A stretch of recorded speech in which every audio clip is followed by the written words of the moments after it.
Yenko Homanos na memrani so Dr. Dominic Ayine Abekayensa Ewa Homanos Yenenu Enyi na Mensamra. Doc, if you can hear us, good afternoon to you and thanks for joining us. Good afternoon. How are you? I'm doing well, and you?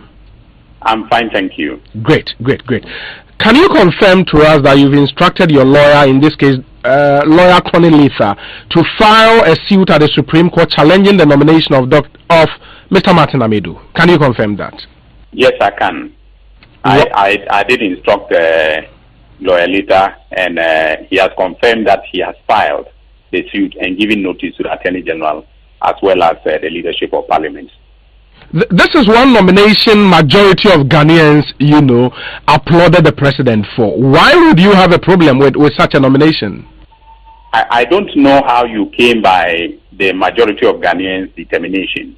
I am not aware of any, empirical survey that was conducted in which majority supported it.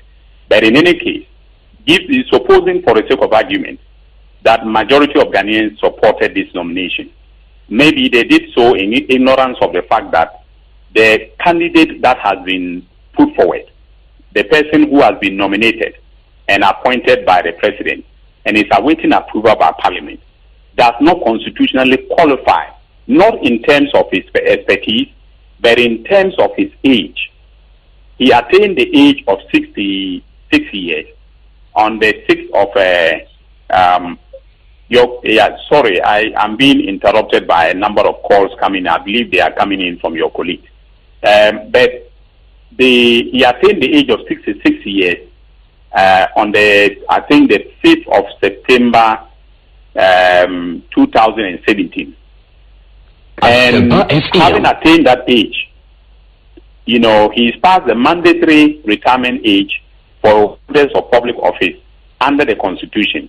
If you refer to the Constitution, Article 199(1) is very, very clear that a person who holds a public office created under the Constitution must retire at the age of 60.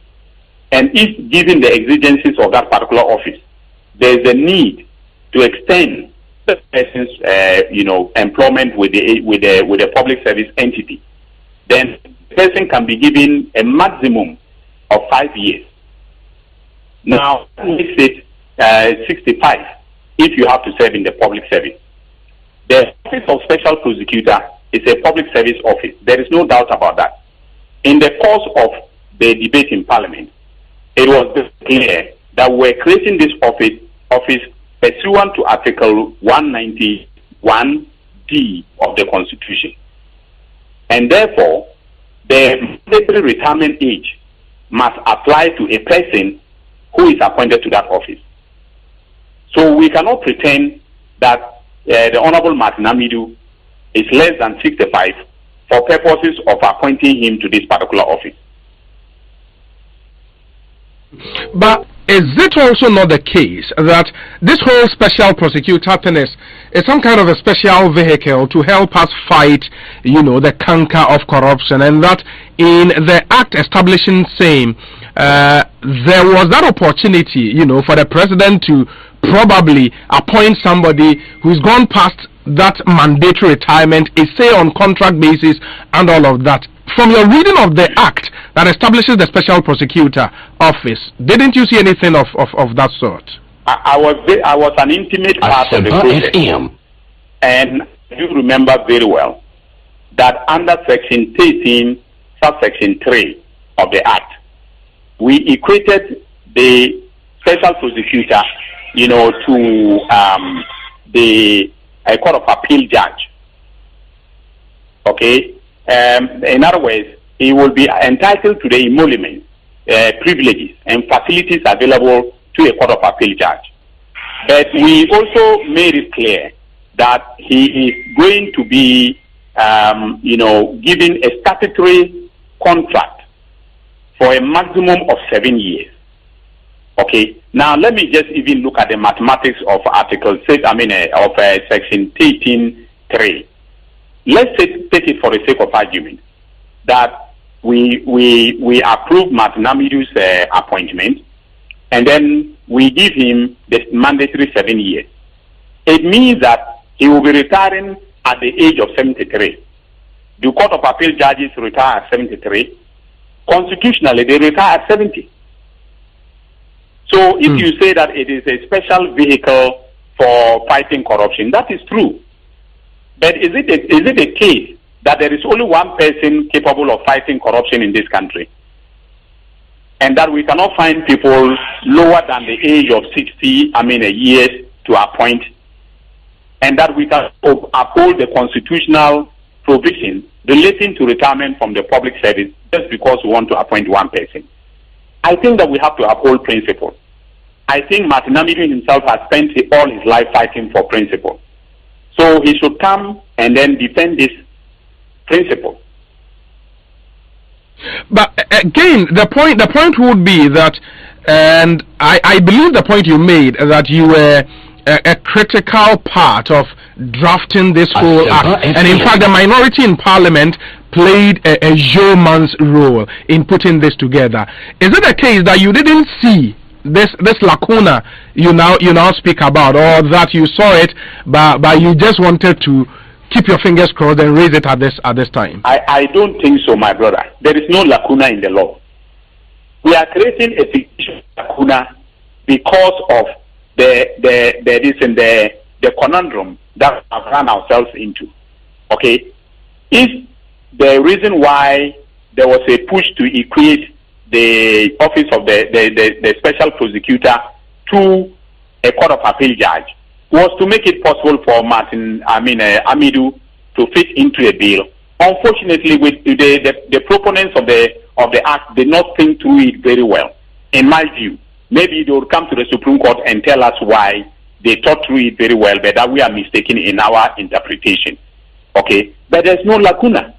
The lacuna is being created by the empirical reality that the person who has been proposed for this office happens to have attained the age of 66 years, that he is above the mandatory retirement age for a public office created pursuant to the chapter of the Constitution dealing with public services of Ghana, and therefore we are now struggling to justify it by saying there's a lacuna. There's no lacuna at all.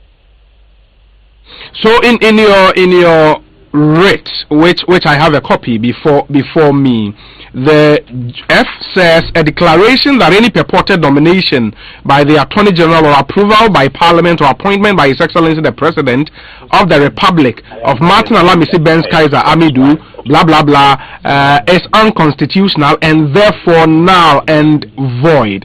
And again, that even his nomination alone, the G says in the event Martin Alamisi Benz Kaiser Amidu has already been vetted and approved by Parliament and or appointed by His Excellency the President of the Republic prior to the final determination of this suit, and other annulling such nomination, approval and appointment. I would want to believe that the Supreme Court might take some time to decide or rule on this. We also know that on Wednesday, Martin Amidu will be appearing before Parliament's Appointment Committee. So how do we synchronize the two? That's tomorrow, on Tuesday. Yes. Well, our position is a very simple one. We are saying that his nomination by the Attorney General, his appointment by the President, and his approval by Parliament, if at all he gets approved by Parliament, is unconstitutional. And therefore, if tomorrow Parliament vets him, and then subsequently the committee presents its report to the plenary, and the plenary approves him, well, we'll await a decision of the Supreme Court. And if the Supreme Court says that our position is right in terms of his eligibility to hold that office, given his age, then the purported approval by Parliament will be held null and void and of no effect. Do you get, from everything you know about the Special Prosecutor's Office, from everything you've read and all of that, that these are so clear that it shouldn't have escaped the Attorney General's office and by extension the presidency? Well, I don't know about that. I'm not in their minds to be able to say what they thought you know, when they nominated the Honorable Martin Amidu as special prosecutor. I'm not in their mind, so I cannot say whether or not this was very simple. Maybe they read the section that I have referred you to, that is section 13.3, and came to the conclusion that because it's, the equivalent of a court of appeal judge, and he's 66 years of age, he still has 4 years to go, and therefore he could be appointed. Okay, our reading of that section is different. We think that it provides a statutory cap, a statutory, term of 7 years, and that even if he were a court of appeal judge, he would be retiring at 73, which is over 3 years above the retirement age of a court of appeal judge. So that in itself is an anomaly, both a statutory and a constitutional anomaly, and we would want that corrected. You are a member of the minority, in fact, member of parliament for Bolga East. Some of your colleagues would be on the appointment committee tomorrow. Would you, by reason of this suit, advise them to stay off the vetting of Martin Amidu tomorrow? That is left to leadership. We have made the suit that we have filed available. I would say that my lawyers have made it available to the leadership. So leadership can advise whether or not they should attend in the face of the suit that has just been filed. It is not my duty to advise them whether or not to go. But before taking the decision to head to the Supreme Court, you should have held some initial discussions with leadership, no? No, I did not. You didn't? I did not.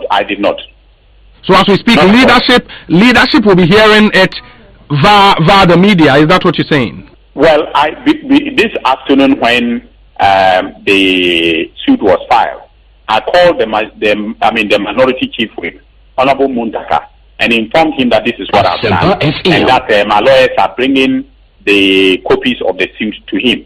So he heard it for the first time from me, not from the media. That was before the media heard of it. You are absolutely convinced in the strength of your case, and that you are hopeful that the Supreme Court will rule in your favor, right? Well, if I were not convinced, being an experienced lawyer, a former law teacher, okay, and a member of parliament, I would not dare do this. I'm not doing this because I just want to create fun, or I want to create some kind of, some fanfare around the appointment of Honorable Martin Amidu. This is not what I'm doing.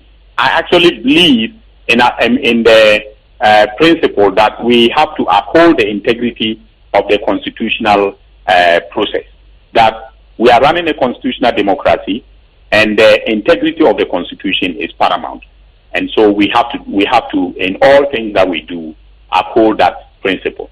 Based on your conviction and the fact that you are a respected member of the minority in Ghana's parliament, why won't you advise your leadership that, hey, I am absolutely convinced about the strength of this case, so let's stay off this whole vetting thing of Martin Amidu? I am not the Supreme Court, and I cannot predict with certainty that the judges of the Supreme Court would agree with me.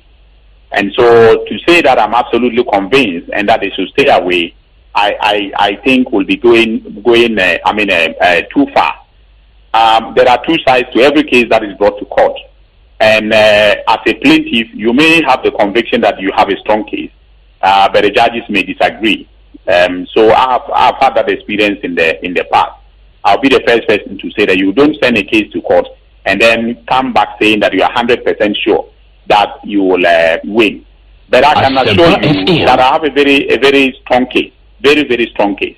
And if you, even as a lay person, if you read the pleadings, that the documents that have been made available to the media, I'm sure you would agree with me that we ought to have done things differently as a country. Would I be right if I conclude that there is this sense of anxiety amongst the minority and the NDC as a party with this whole Martin Amidu as SP thing, and that you would want to do everything possible to block his nomination, vetting and appointment subsequently? My brother, I have said it before, and I want to repeat it on your platform. Even if Martin Amidu is appointed, He's just a prosecutor. He's not a judge. And so nobody should fear that he's coming to jail people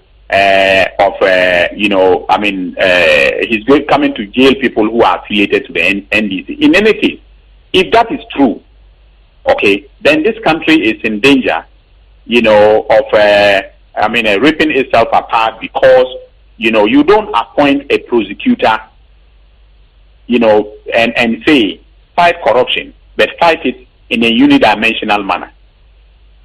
Okay, that would be wrong in principle.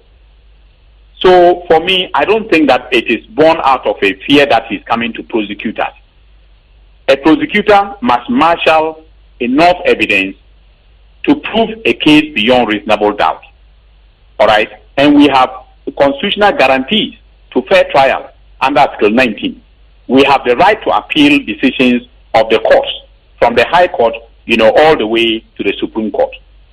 So I do not see how the mere appointment of one person will send, fear into the NDC so much that I would want, on behalf of the party, to frustrate his appointment. I don't think that is what I'm doing. When Amidu went to court in respect of Oyome, he was applauded.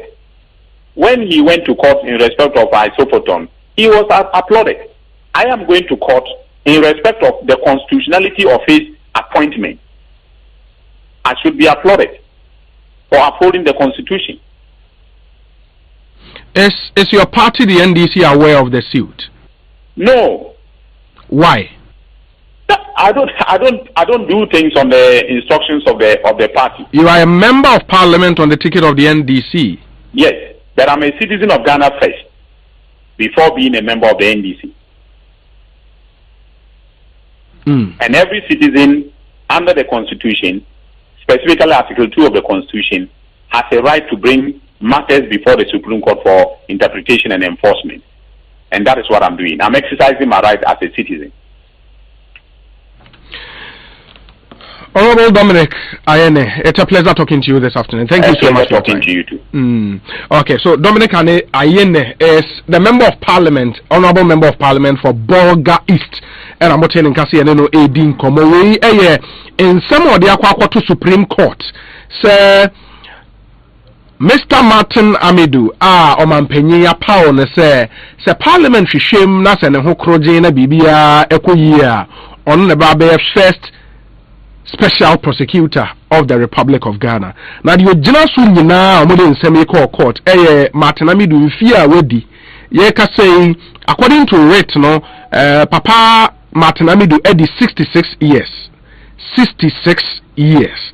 Now otremu a say NA Yamano 7 years because special prosecutor or special prosecutor who was 7 years security of 10 and 7 years no so ya will be into me you free ho so onyame 7 years ni nyina na obedi 73 years now who special prosecutor no so a ye the one etoto justices of the appeals court omo so no udi 70 years I was call retirement sa na mra no ese inti ende ya Martin Amidu ebe ho atel say wedi 73 years onu free say ebuga na mra ne so inti osrese Supreme Court enye den enkyerechirem na de wo ho no omomfa yi ento osan so kyeremu a say impo eba ne sese nsem no eche wo Supreme Court na enam so no parliament vetini wie na omampanyin so agi ni tumu wie a say Supreme Court wo rule ne bana so mo ne ya adwen a Martin Amidu ne nomination ne approval ne appointment ni nyina no Supreme Court embo entungu enti ano nsema Dr. Dominic Ayine edi etuja wa man a lawyer Tony Litha a file suit ewo the Supreme Court of Ghana Obo Malam or say Obi, in fact, you've indeed made my day by bringing John Boadu, who will be our next General Secretary, hopeful. It's about time you brought my chairman, Freddie Blay, on your show. Obo, dear, I don't know. Or say, Obi, I'm really enjoying your show. Kindly tell those who want to impede the nomination of Mr. Amidu as the special prosecutor, they should throw this into the dustbin. Ghana is working again, you add. We, Obo, Ewa Malam.